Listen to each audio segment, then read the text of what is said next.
Hello, Hello. and welcome back to 25 years of Final Fantasy. This is Final Fantasy Legend. Again. Mm-hmm. And this is Claire. Mm-hmm. And that's Ryan. Mm-hmm. Sitting next to me. I had a mouthful of beer. I'm Ryan. Last time we played this game, we got to World 2 and then we stopped. Now we're going to go do World 2. There's this town. Also, yeah. The party's the same, but I had to replay everything because we changed the emulator so we didn't have fucked up sound like we did on Visual Boy Advance. Yes. So, now Liz and Ham have HP totals of at least 200. They're Adorable? That's not the thing. No, that's not it either. Their agility might be a little bit less than it was. I don't know. I can't remember. We're around 20 on each. 21? Yeah. And I was doing some research on how to best play this game because I wanted to make my experience of getting us caught up fast. Mm-hmm. And it turns out agility weapons are just kind of really good, and stacking agility is just really good for your humans. Excellent. So they have a lot of rapiers. Rapiers. And I've been only buffing their agility and HP. But We're anyway, doing it right now, though. a voyage by ship is too dangerous because of pirates. We've all been there before. I saw an island sailing like a ship. Wow. Wait, what? An island sailing? So I'm pretty sure we didn't explore this town. But there's like a worm. Oh, he's very sexy. Say, Ryu has banished Ryu. Oh. Interesting. Ryu, oh, you mean. The caves are connected to various islands. Ooh. Alright. And See if there's anything new. We also got this new, this new emulator puts it in like actual Game Boy dimensions. Yeah, the only one did 2. It was just bigger. This is the best I can get it to work. So, but at least the sound works. We're not going to get weird distortion. Yeah. I think the only new thing in this shop is HP We 400. like the nice Game Boy. X Potion. I feel like Game Boy chip is what they use in a lot of like chiptune uses Game Yes, Boy a lot. A lot of them use Game Boys. Now it sounds so nice and clear. The brothers live in a town on an island near the northeast. Okay, we should probably remember this thing. The brother lives on a town. Ugh. Like, yeah. I feel like the character that's like the like the slacker character who's just like, ugh. Or you remember in Scott Pilgrim when he starts reading the email and it says, "This is so boring." Delete. That's a great moment in that show and that movie. Look how sparse that room is. It is quite sparse. After the ostentatious swords and shields on the wall in previous entries, this room can't help but feel austere. 17 versus 14. Well, that's terrible. So, the other thing is that since our mutant...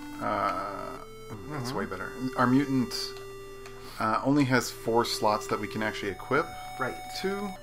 You have to be kind of choosy. Kind of choosy. Whereas our humans get to equip everything. That's because humans have those 4 arms and 4 legs, 2 pairs of boots and 4 pairs of gloves. I mean, she's holding 3 4 swords. pairs of gloves. You put 2 gloves on each of your 4 hands. That's a lot. That might be a little much. What if you had 4 arms and 2 of the, one hand was like this. It was like regular right hand. This is compelling radio. And then one hand is like this, and then the other hand is like this. And the other hand is like your normal left hand, but then your other left hand actually, like, instead of connecting to the arm vertically like this, it connected horizontally. So if you're just holding it at your side, it would be facing like down, or if you held it out, it would be facing down by default. And when your other arm had an upward facing hand, so you just were like a multi-directional. Like if you held all your hands together, they'd be in like a flower formation. I don't think this creature would survive very long. Well, it has extra hands. The thing to remember on this world, or this world, is that it is a fully new world, so it has its own guild and everything. So it's like ready. It's ready to party. Now, do we know what this place is called yet? Because the original was the world of something. Oh, sure. I don't remember. It's been like 2 months since we last played. Hold on, I'll look it up. Okay. Also, we have some... Oh, gosh. Oh. There's many ways. There's so many ways for it to go. We did how long was it? It's a big eye. Oh, it has beautiful lashes. Yeah. So nice. All 3 of them.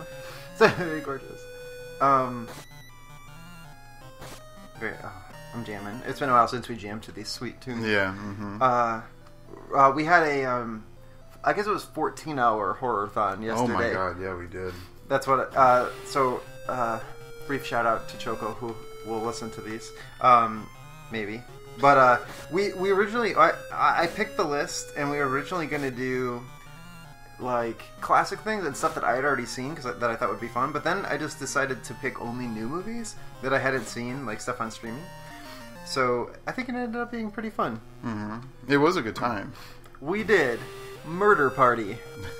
Murder Party was great. Murder Party was great. That was a fantastic film. Murder Party is about a group of art students who send out just drop in an invite to their murder party on the street, and they get this unsuspecting Joe to go, and then they're trying to murder him for art and grants and stuff. He's the Goonies kid. He lives by himself with a cat. He. The islands connect. Oh, I see. So I'm going to pop out different places, and I have to find the right place. This is the underground tunnel network. Yes. Okay. Did I tell you about this conversation I had with somebody on Letterboxd, where I think I have this new thing, where I said will watch list for cats, meaning I would put a movie on my watch list solely if there's even a mention of a cute cat or something in it. But this guy liked it a lot. No, it's in his profile. But this is definitely a will watch list for cats, if nothing else, movie. Because Sir Lancelot the cat is pretty great. Is hilarious. In the movie for maybe 20-30 seconds total. Yeah. Finest moments. But his shots are great. They're so good. That's photogenic, perfect. That cat had a great sense of comedic timing. Yes, absolutely. He's fantastic. Yeah. Then we watched Dead Snow. Yeah, that did not live up to the hype. No, not at all. If you're not familiar, that's a recent entry, Norwegian entry, in the Nazi zombie subgenre. No matter how much you want to pigeonhole it as being a German movie because it has Nazis in it, it's really not at all. It's not at all. It's like we were using German accents the entire time, but we were as viewers. Oh yeah, we were, but it was not at all. When mocking them. Maybe mocking the German Nazis. Anyway, I thought it had a very Evil Dead 2 feel to it, but especially when they were getting geared up, that was basically just a Evil Dead. That style, I think of that's being Sam Raimi, but also Edgar Wright. That's a Shaun of the Dead, Hot Fuzz. Yeah, kind of thing. Yeah, for sure. Yeah. That I think I've just seen Evil Dead a lot more. But I think that the scene that I remember it most from is the Evil Dead scene in Evil Dead 2, where Ash suits up with the groovy scene. Yeah, groovy. Did I tell you I saw that in a theater, and when people said, when groovy, just recently, a couple weeks ago, they said groovy, and the whole theater was just ah! Really? It just exploded. Yeah, it was that was the moment. That's fun. It was really fun. But Dead Snow doesn't quite touch the holy trinity of the Oasis of the Zombies, Shockwaves, and Zombie Lake, even though I don't like Zombie Lake as much as the other two. But I don't know. I would actually add Curse of the Screaming Dead / Curse of the Cannibal Confederates to that list. In that, while it is not Nazis, they're similar. It's not nearly the same thing, but there's similarly reviled, sides of wars. You know what I mean? The Confederacy soldiers. There's a lot more sympathy for that than there are for the Nazis. Yeah, well, and it plays it, but it's similar in vibe and tone. So that one's good. It has a terrible title, and it's very immature-ish, but I really like it. Temporary pause. I'm going to kill this. Alright, there we go. Welcome back to 25 years of Final Fantasy. Oh. I've forgotten everything about this dungeon now. Well, that's not the right one. That's the wrong one. I figured it out. And we watched Wormwood, Road of the Dead. Let's just move on. Yeah. That one seemed like it had so much potential, and then it was not. It kind of got lost in a weird web of confused plotting and undercooked plot elements, I feel like. Yeah. And it didn't have enough coolness to make up for it, I think. That was part of the problem. Also, who is this? It's a magician. Oh. He looks just like the servants or something. Oh, I was going to say, from here it either looks like he's very handsome or he looks like he has a minion face. And I can't tell which one it is. I think he's supposed to be incredibly handsome. Yeah. Seems warm for this tropical area. Yeah. In a full suit and cape. But, Wormwood was... I try really hard to forgive CGI effects in movies, but the CGI blood was so bad. It was in very Wormwood. bad. Like, I understand that it's cheaper. That's a very cute werewolf. Yeah, I mean, the CGI blood, the CGI breath effects, like the heavy filtering done all the time in every shot. Oh, yeah, I think that was the other thing. It ended up just feeling completely muted, like you were looking at it through blue blockers or something. Yeah. Where's the meat at? Where the meat at? Need some meats. Need some meats. Oh. Well, and then we watched Oculus, which was... Oculus was good. I really liked. Also, yeah, that's... There was one member of our party who hated it. Yeah, who shall remain nameless. You know who you are. You know who you are. You're watching this. No, but I thought it was pretty good. Chris and I were talking about it. It's kind of the movie that has the most like Hollywood production values. It seemed like the most classical in terms of how like it was produced, but it I feel like it took the standard haunted house story and like hit it with a like hammer and turned it into like a bunch of confused pieces. Yeah. Like everything was like reflecting back on itself, and it was impossible to tell what was real and what wasn't.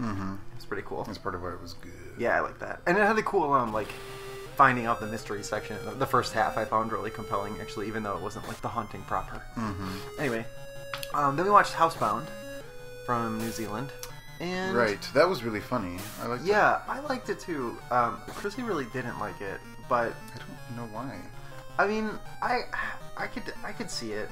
I think I was also distracted by Maverick like for the first 20 minutes. Like I feel like I want to re-see it, but I think I liked that one kind of pivoted genres like or genre emphasis like over and over again. Like it was like haunting. Now it's like a stalker killer movie. Then it's like a home. You know what I mean? Like, yeah.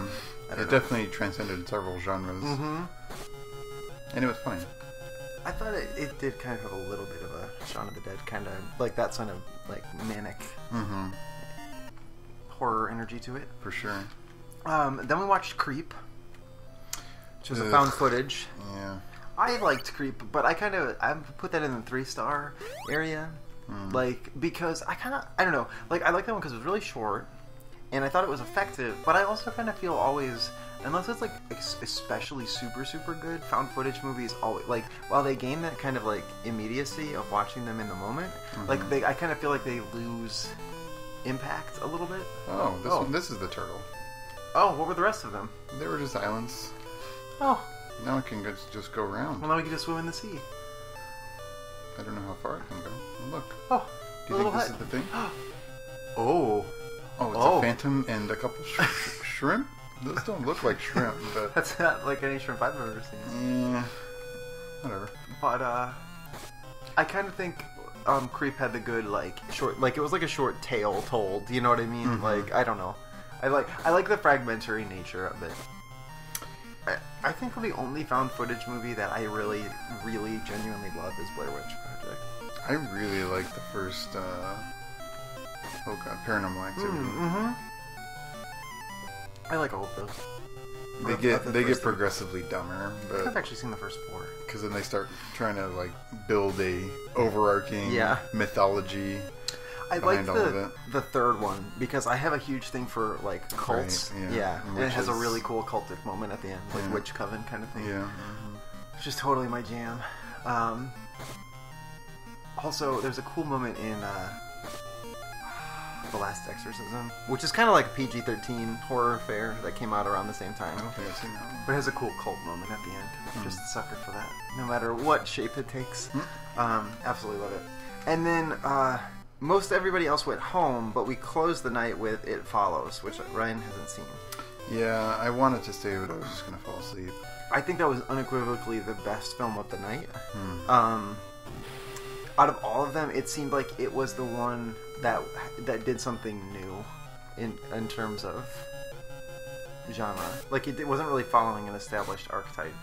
It was really creepy, but it was just very subtle and minimalist. And it just like we had been watching movies that were composed for widescreen the whole time, but this was the first one that actually felt like it really took advantage of widescreen as a medium.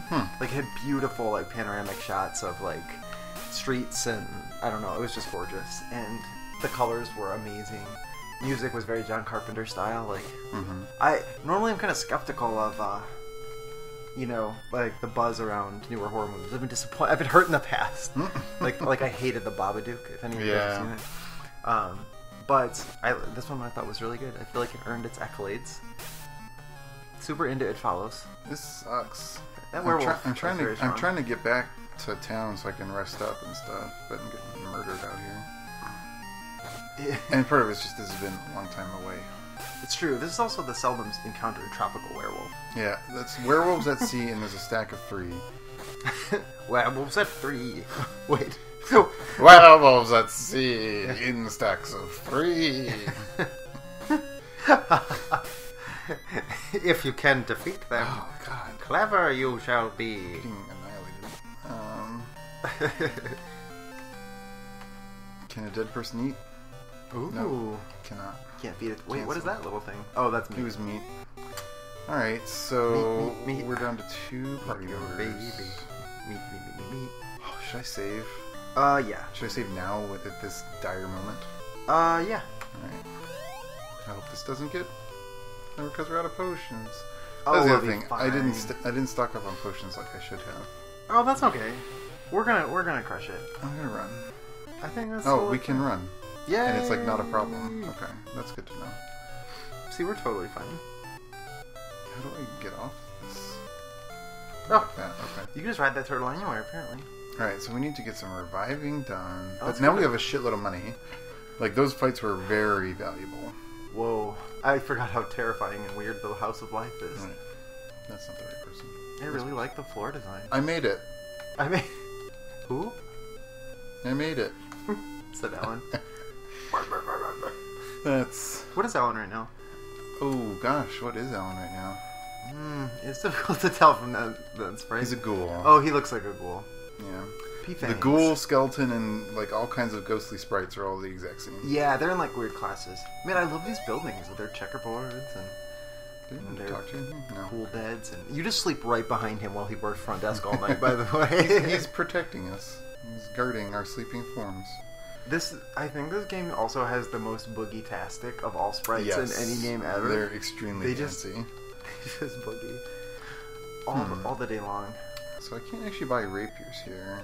This one also does this one also follow like Legend in increasing quality of armor and weapons based on metal type? Like the other one was doing iron. Yeah, silver, for armor, gold. but not for weapons. Weapons, you just get different things. Oh, I will get Elect. Do you elect to get Elect? I elect to get Elect so that I can give it to Liz. You haven't forgot to get Fog, did you? You haven't forgotten? No. Getting Fog? You haven't,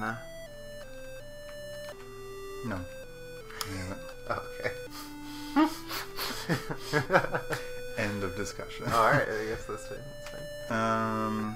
Okay, so part of... Nope. Buttons. Here we go. Deb needs to be in front. Button more. Oh yeah, our good friend Deb. And Liz needs to be in front of Ham. Okay, there we go. Our good friend Ham.